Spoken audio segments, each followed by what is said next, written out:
Agradecendo mais uma vez ao primeiro painel do senhor Paulo Alves, e agora a gente abre, então, um segundo painel. Lembrando que o câncer é um desafio global, ele não é só nosso aqui, da cidade do Rio de Janeiro, do estado do Rio de Janeiro, do nosso país, do Brasil, é do mundo inteiro, e há um movimento para o controle da doença. Para explicar isso, convido ao palco a doutora Mayra Calef, com o nosso segundo painel do Fórum de Políticas para o Câncer de Mama. Uma salva de palmas para a doutora Mayra Calef.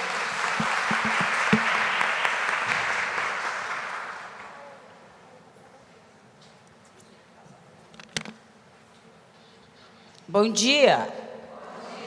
Ai, que arrepio que dá isso aqui, olhar vocês assim. Arrepio bom. Ver que tanta gente está interessada em fazer algo diferente, de se mobilizar, diferente disso que está aqui fora. Porque nós somos um grupo coeso, é o Laço Rosa, que está aqui, é o pessoal de Petrópolis, que está aqui. Quem mais que está aqui? Búzios, APAC, quem mais? Renascer. Olha, parabéns, parabéns. O Rio de Janeiro, o estado do Rio de Janeiro está aqui. E eu acho que isso significa muito para quem tem uma aliança nacional como nós temos, Marcele. Eu vou me emocionar agora, porque eu acho assim, ó, a gente começou... Mas eu quero depois ler aqui. A gente se conheceu com a tua irmã na cadeira de roda. E a gente se conheceu e tu perguntasse para mim assim, alguns anos atrás, que eu não sei quantos, 4, 5, 6... E tu me disse assim, como é que a gente faz, Mayra? Me ajuda, me ensina, porque eu quero mudar o mundo, porque o jeito que ela faz as coisas é para quem quer mudar o mundo. E olha onde é que nós estamos. Num lugar lindo, mas principalmente cheio de gente linda. Gente que doa o seu amor, o seu tempo, a sua vida por uma causa, porque acredita em mudança. É bom também ver o meu colega aqui, Amorim, e tem outros médicos por aqui, que são tão raros, né, nesse mundo de mudança. Porque nós temos muito aporte científico, mas isso que foi mostrado aqui é muita bala para a gente botar no nosso cartucho, gente. Isso é o que a gente mais precisa, é de informação para mostrar que as coisas não estão bem. E eu vou descer de novo e vou mostrar para vocês algumas coisas que eu venho estudando e que eu venho buscando no mundo global. Por que a conversa já vem isso dentro da FEMAMA, que o problema é global, mas a solução é local. Por isso que eu acredito tanto no poder das ONGs nas suas cidades, nas suas regiões, nos seus estados. Porque a gente conhece, se não conhece, é bom começar a saber onde é que mora o prefeito, onde é que mora o secretário municipal de saúde, onde é que essa gente está. É muito difícil a gente saber onde é que anda o ministro. Eu, por acaso, agora, 2 dias atrás, eu encontrei com ele nessa reunião internacional em Genebra, mas é um nível que às vezes a gente não consegue respostas. Então, nós temos que procurar as respostas no nosso nível de ação, que ele é local. Uma perspectiva global, mas aqui é para uma sociedade local fazer o seu trabalho. Essa estimativa aqui, ela acho que é um número que nós temos que guardar nos nossos discursos, que nós temos 14 milhões de pessoas que vão desenvolver e morrer de câncer de 2012, e esse número vai para 21.681.000. É gente para burro. E por que isso? Porque a incidência aumenta, o número da população aumenta, a expectativa aumenta, mas o que não acompanha é o acesso. Essas pessoas, 60% dessas pessoas que vão morrer em 2030 vão estar morando em países em desenvolvimento. 60% do câncer que vai acontecer e que vai fazer com que as pessoas morram em países como o nosso. Então, tem muita coisa para ser feita para evitar esses 21 milhões. Esse grupo que a gente trabalha, a União Internacional de Controle de Câncer, de onde a FEMAMA faz parte, e o Laço Rosa, e todas as ONGs associadas também estão inseridas, quer mudar esse número, que ele não chegue a 21 milhões. Volta. A incidência e a mortalidade global, então, ela é principalmente é uma estimativa. Esse Atlas do Câncer existe na internet, todo mundo pode acessar, mas a gente vê que é difícil olhar aqui, mas essas áreas mais verde, Índia, China, todas essas clarinhas são no mundo em desenvolvimento ou menos desenvolvido. É aí que vai estar a carga do câncer, e por isso que os governos, e esses governos que estavam lá na Assembleia Mundial de Câncer, que acontece de 4 em 4 anos, estavam reunidos em Genebra essa semana que eu participei. O que acontece? No mundo das mulheres, o câncer de mama é o cor-de-rosinha, e ele praticamente, a gente não consegue enxergar esse negocinho aqui, né?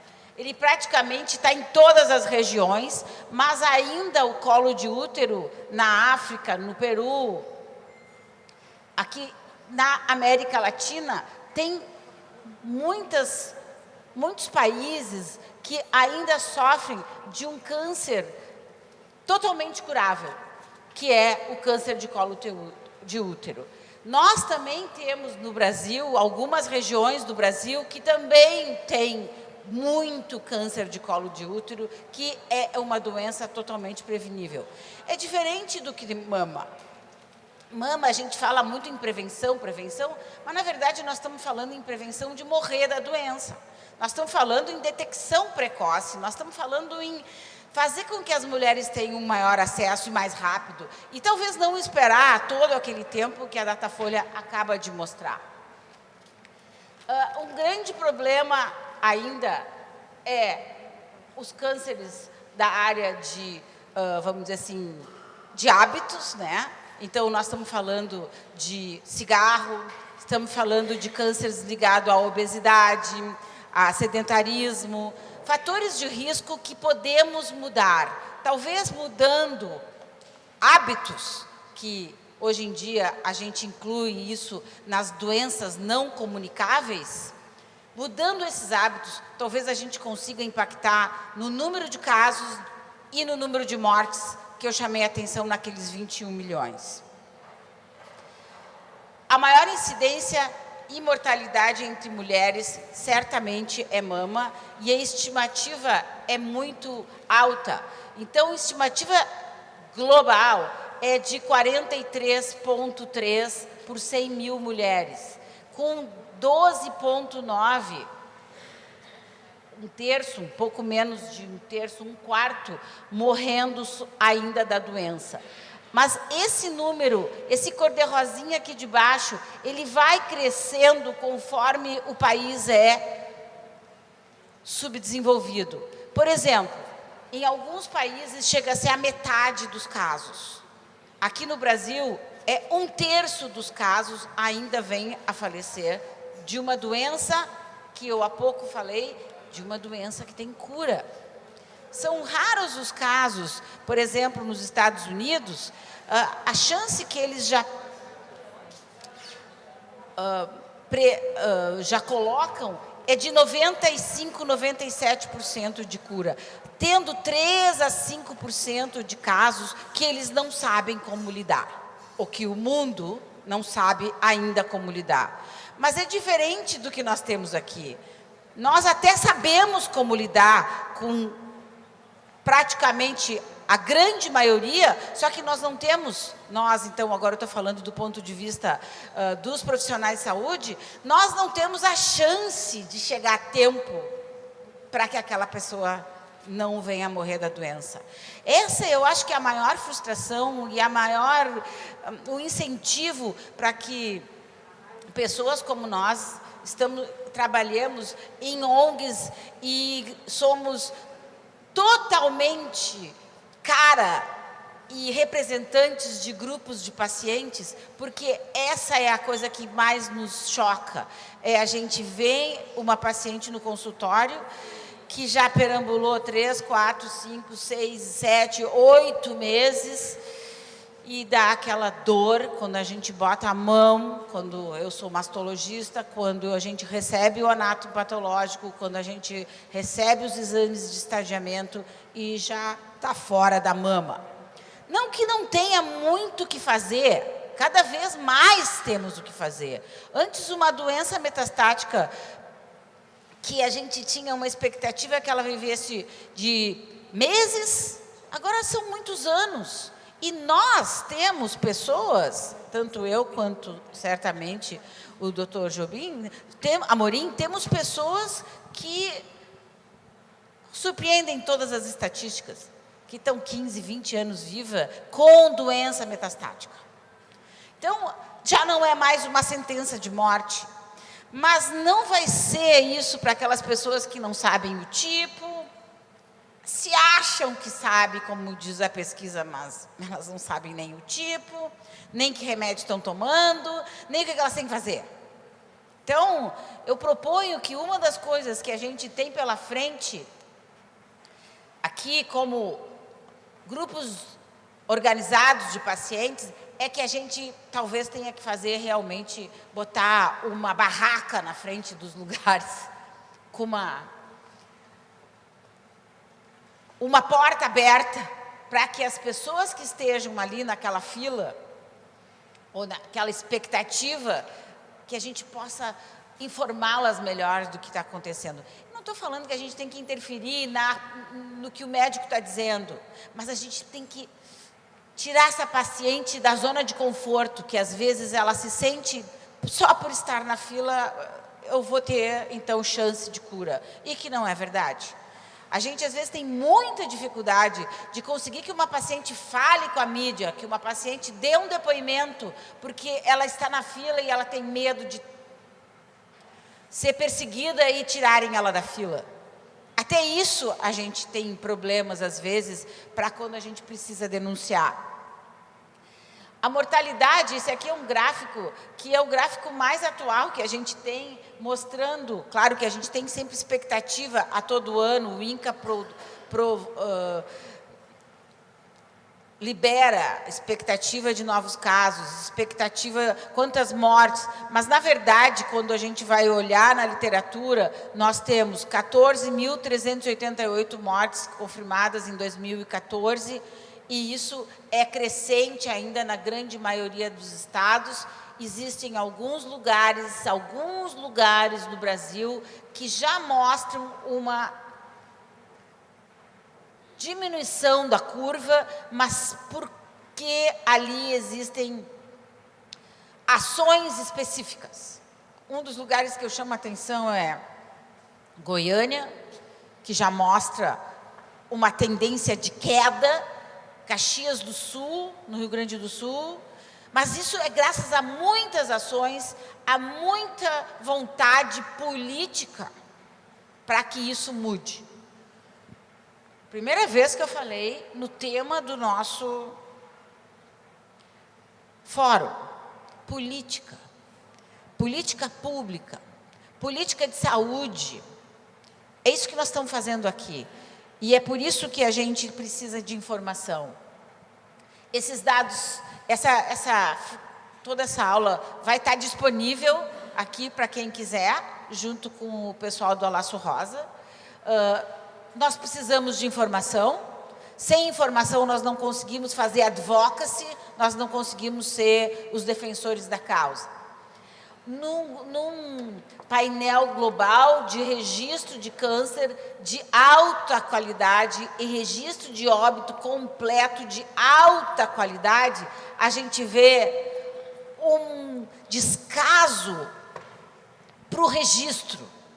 E quando a gente não conhece o tamanho do problema, como é que a gente vai traçar políticas públicas adequadas?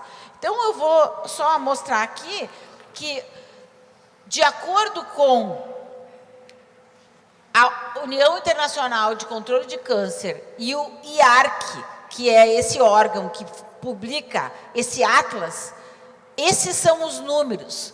95% na América do Norte estão de acordo, o registro está de acordo com o que eles preconizam. Na América Latina e Caribe, 8% e 25% estão de acordo. 8% no Caribe e 25%. Ou seja, 75% da América Latina que não se sabe o que acontece. Os cânceres não estão registrados e só são, muitas vezes, vamos dizer assim, expectativas. E, geralmente, esses números são por base de número de pessoas, número de mortes, mas não são de acordo com o registro mundial, eles são insuficientes. A África, 2%, Europa, 42%, Austrália, 78%, ou seja, a América Latina apresenta baixos índices de registro de cânceres, que são indicadores essenciais para a definição de políticas públicas. Isso não somos nós da FEMAM que estamos dizendo, isso está escrito no Atlas de Câncer na última edição. Na América Latina existe uma diminuição das taxas de câncer de colo de útero, mas um aumento das taxas de câncer de mama. Isso dá para ser visto no Brasil, na Colômbia, em Costa Rica e no Equador. É uma questão, a gente fala de priorização dessas políticas públicas. Câncer não está como uma prioridade de política pública. Existe sim o INCA, nós somos um dos poucos países na América Latina que tem uma política de câncer, política nacional de câncer, foi publicada aí junto com a lei dos 60 dias, revista nessa data, em 2013, mas e fazer essa política funcionar? Essa é a nossa missão aqui, fazer com que ela saia do papel, porque existe tudo naquela política, tá muito bem feita, está muito bem escrita. Se nós seguirmos aquela política, se nós conseguirmos cobrar dos gestores daquela política que foi publicada, é uma preciosidade, mas a gente não vê essa política ser colocada em prática e beneficiar o nosso paciente como ela poderia. A prevenção primária é uma maneira particularmente efetiva de combater o câncer, sendo possível prevenir de um terço a metade dos casos de câncer se a gente diminuir os fatores de risco, que são diminuição do tabaco, obesidade, sedentarismo, alguns fatores de risco que a gente pode controlar. Esses fatores de risco, a gente poderia, daquele 21 milhões que vão morrer, a gente poderia diminuir de um terço à metade, se a gente conseguisse implementar mais fatores de risco. Então, isso é uma coisa muito otimista.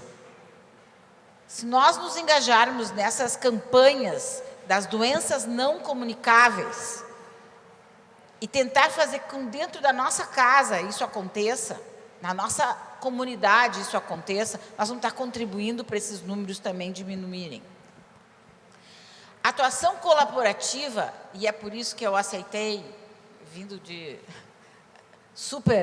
uma viagem longa que eu fiz e ainda não fui para casa, é porque eu acho que essa atuação colaborativa e isso que está acontecendo aqui hoje, nessa sala, tem a ver com o que a gente acredita, que são essas parcerias da sociedade civil, do setor privado, com agências internacionais, e eu aqui também, uma coisa que não foi dita, eu sou membro do board do ICC, faço esse trabalho voluntário e estou no sexto ano, quinto para sexto ano de trabalho com eles, para poder alinhar essas políticas que a gente defende lá nas agências internacionais com o que acontece no Brasil. O que nós queremos? Se nós conseguirmos fazer com que essas políticas, e eu vi o nosso governo assinando isso lá essa semana, mais uma vez, eu vi reduzir os principais fatores de risco para aumentar o acesso à tecnologia e serviços essenciais.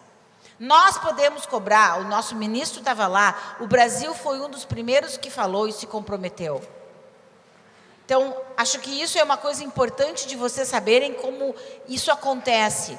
Essa Assembleia Mundial de Câncer que acontece em Genebra tinha representantes de centenas de países e o Brasil estava num dos grandes focos de prevenção de doenças não comunicáveis, que são câncer, diabetes, doenças pulmonares e doenças vasculares, cardiovasculares. Essas 4 são prioridades para que nós, quando chegarmos na reunião em 2018, vai ter que ter indicadores de melhora, e o Brasil assinou isso, para que eles considerem que o Brasil fez a sua parte, que a Argentina fez a sua parte, e assim por diante. A FEMAMA existe, então, como uma ONG guarda-chuva, com várias associadas, muitas aqui, a maioria presentes, com 62 associadas atualmente em 18 estados do Distrito Federal e crescendo, para que a gente consiga, numa agenda única, se inserir nessa agenda global. Já nos conhecem lá fora, já sabem o trabalho que a gente faz lá fora. E é uma maneira de ser representado. Então, quando vocês ouvirem falar FEMAMA, ouvirem falar UICC, que muitos de vocês vieram a conhecer o ICC através da campanha do dia 4 de fevereiro, a campanha do câncer, do Dia Mundial do Câncer, se sintam inseridos. Nós temos, então, juntos aqui, todos juntos contra o câncer, nós estamos na Aliança Global para Mulheres Metastáticas, nós estamos na ULACAN, que é a União Latino-Americana contra o Câncer da Mulher, e mais, todas as iniciativas que pretendem unir esforços. Esse Dia Mundial do Câncer, nós podemos, eu posso. Quem é que daqui participou e ouviu falar? Falta muita gente. Ponham no calendário de vocês, dia 4 de fevereiro de 2018. A gente começa esse trabalho já em novembro, dezembro. Esse ano também nós vamos falar sobre Nós Podemos, Eu Posso. O mundo todo celebra o Dia Mundial do Câncer e cobra dos gestores esses pronunciamentos, às vezes, muito lindos e muito agradáveis de se ouvir, mas que, às vezes, repercutem pouco em ações concretas. Então, esse ano, Nós Podemos, Eu Posso. A campanha foi feita com uma mobilização nacional, nós entregamos cartas, nós fizemos um desafio para que cada um colocasse se colocasse nisso, o que eu posso fazer? O que nós juntos podemos fazer? Nós fizemos, eu posso entender que a detecção precoce salva vidas, eu posso aumentar o meu exercício, eu posso diminuir de peso, nós podemos lá em casa parar de fumar. O que nós podemos fazer para mudar? São comprometimentos individuais e do grupo. Teve uma mobilização grande nas redes sociais, teve 18 postagens, teve um alcance total de 81 mil pessoas, com reações de 2.500, comentários 106, compartilhamentos de 558. Isso foi muito positivo e o ICC recebeu esse relatório que o Brasil se mexeu. Para levar a mensagem adiante, a FEMAMA até lançou um desafio que, a partir do dia 23 de janeiro, estava estimulando a adoção de hábitos saudáveis. E, então, esse hashtag Dia Mundial do Câncer, hashtag Nós Podemos, Eu Posso, hashtag Desafio do FEMAMA, fez bastante barulho nas mídias sociais, e eu convido e reforço que vocês, quem não participou, participe no dia 4 de fevereiro do próximo ano. Teve a Solange Fração, a apresentadora, modelo, atriz, professora de ginástica, fez muitos comentários, ela bombou nas redes e ela realmente mostrou como alguém, às vezes, da mídia, pode ajudar uma campanha como essa. Esse é o nosso hashtag atual, gente. Eu gostaria que cada um de vocês se sentisse dentro disso. É uma campanha para ajudar a decidir o futuro de mulheres com câncer de mama metastático no Brasil. Todas as redes associadas da FEMAMA foram convocadas a entrar na consulta pública que aconteceu até o dia 1º de maio, sobre a inclusão, a incorporação do trastuzumab e pertuzumab para o tratamento do câncer metastático tipo HER2. Vocês viram o pouquinho de pessoas, 10% sabiam o que era HER2 na consulta, na pesquisa Datafolha? É uma loucura isso, gente. Porque se a pessoa não sabe que tem aquela doença, como é que ela vai ter o tratamento adequado?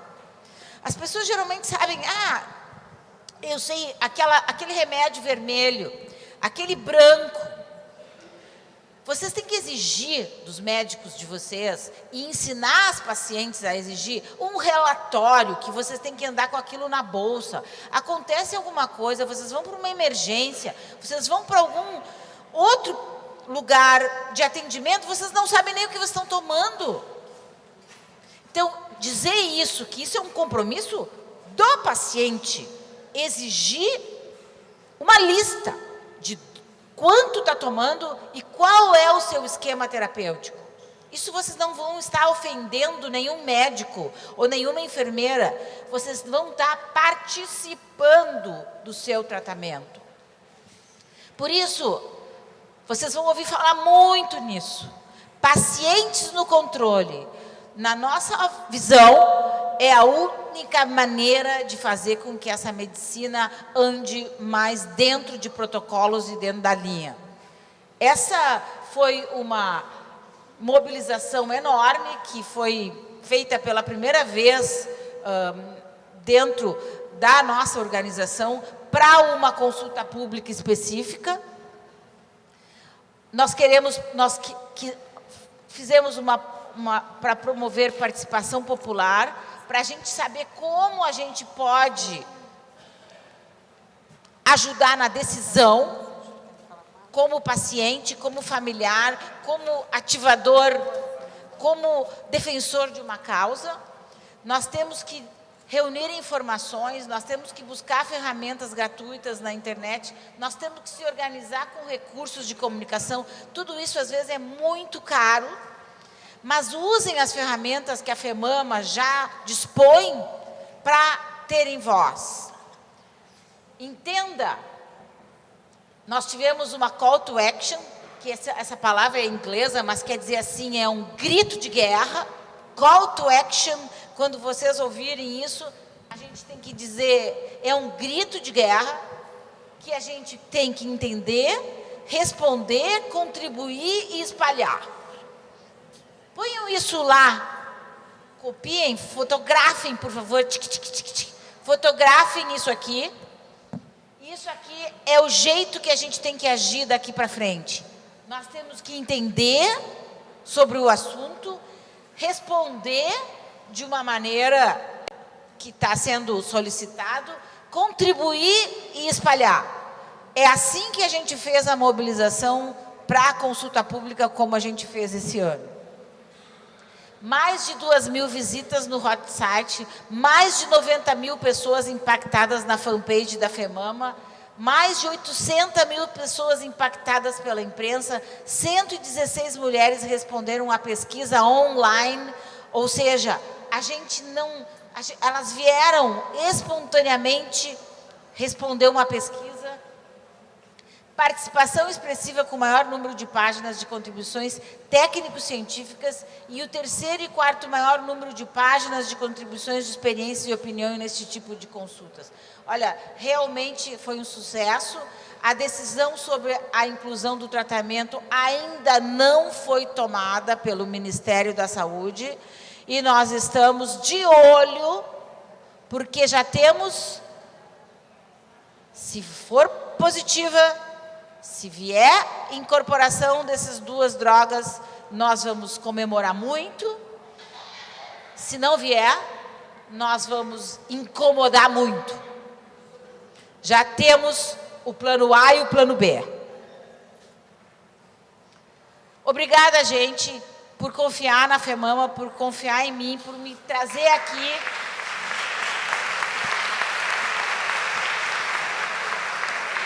Vocês podem ter certeza que quando eu estou lá longe, eu estou levando um pedacinho de cada uma de vocês. Muito obrigada.